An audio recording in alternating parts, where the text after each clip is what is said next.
Leksiyimizni davamlaştırmaz, hürmetli vatandaş. Bugün çislağ 2023 yıl 10. ayının 28. günü haftaga şembe vatandaşım. Endeki mavzumundaq Devlet İşler Katibi Antony Blinken, Devlet Bexatarligi maslahatchisi Jack Sullivan, Jungo Tashqi ishlar ministri Wang Yiga ogohlantirish berdi. Mavzuli xabar 10 ayning 27 kuni Tayvan Markaziy agentligi tarafidan e'lon qilindi. Xabar mundaq boshlandi.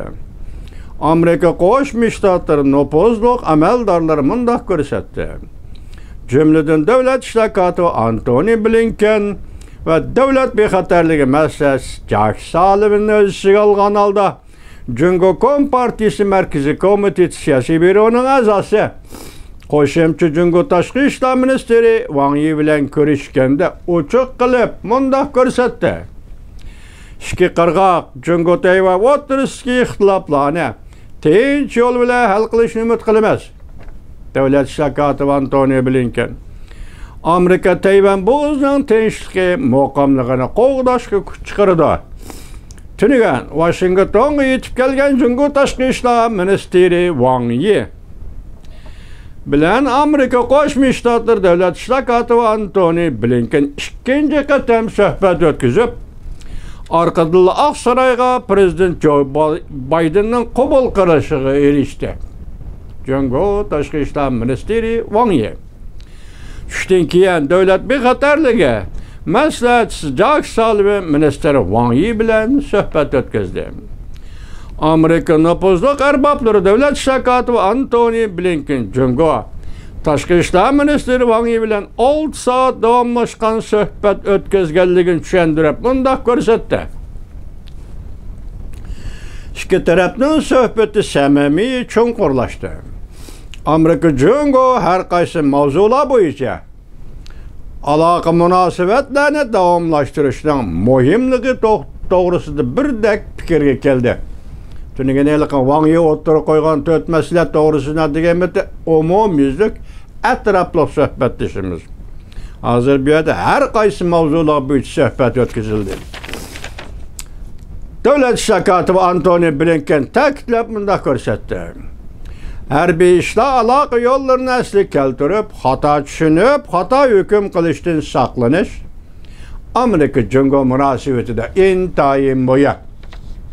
Demak, bu shu nuqta, bu siyosat 4-oyning 1-kunidan hozirgacha takrorlanib kelyapti. Hisobda bugun yana o'tirib qo'yildi degan. Amerika amaldorlari mundaq ko'rsatdi. Davlat ishlar kotibi Antony Blinken Jungo Tashqi ishlar ministri Wang Yiga Jungoning Janubiy dengiz va Sharqiy dengizdagi harakatlariga diqqat qiladiganligini bildirdi. Jumladan 22-kuni xatarlik va qonunsiz holda Filippin harbiy parxodlarining vazifa ijro qilishiga Jungo harbiy parxodlarining to'sqinlik paydo qilganligini, 25-kuni Janubiy dengizda Amerika harbiy aeroplanlarini Jungo harbiy aeroplanlarining to'sishga uringanligi qatorliqlarni o'z ichiga oladi.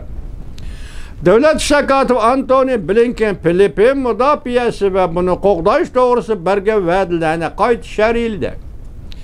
Hamda bu rayonda va xalqaro qonunlar yo'l qo'ygan har qanday bir joyda Amerika harbiy aeroplanlarining erkin uchishni davomlashtirganligini bildirdi. Davlat ishlar kotibi Antony Blinken Jungoning Xinjiangda, yani Uyg'uristonda, Tibetda, Hong Kongda kishilik huquqqa buzg'unchilik qilayotganligi diqqat qilib turayotganligini bildirdi. Amerikaning bu nafar amaldori yana mundaq ko'rsatdi. Nopozliq amaldori Davlat Bexatarligi maslahatchisi Jack Sullivan ministr Wang Yi bilan suhbatlashgan 3 soat ichida Amerika Jungo yuqori darajaliklar uchrashishini muhokama qildi. Amerika Qo'shma Shtatlari prezidenti Joe Biden bilan Jungoning raisi Xi Jinpingning 11 oyda San Fransiskoda o'tkaziladigan Asya Tinch Okean iqtisodiy hamkorlik, ya'ni yuqori darajali yig'in mezgilida ikki tarafning suhbat o'tkazishiga tirishchanlik ko'rsatib ilgari suradiganligini bildirdi.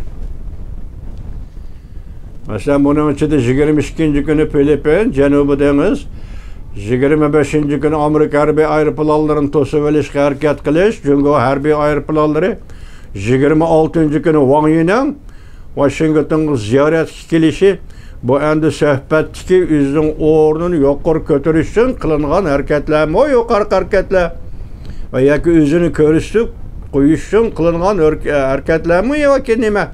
Bunu az tushundigini Mumbayda qiziqishda vatandaş 22. günü Filipin harbiy parxodlari bilan chatoq chiqarib, 22. günü Amerikaning harbiy aeroplanlarining oldini to'sib, endi 26. günü suhbat kelish, bu balki bir nochilikdan ifodasiga ko'ra ko'rsatib qo'yish bo'lishi kerak. Lekin Amerikaliklar bunaqa intayin eg'ir besiq vatandaş, eg'ir besiq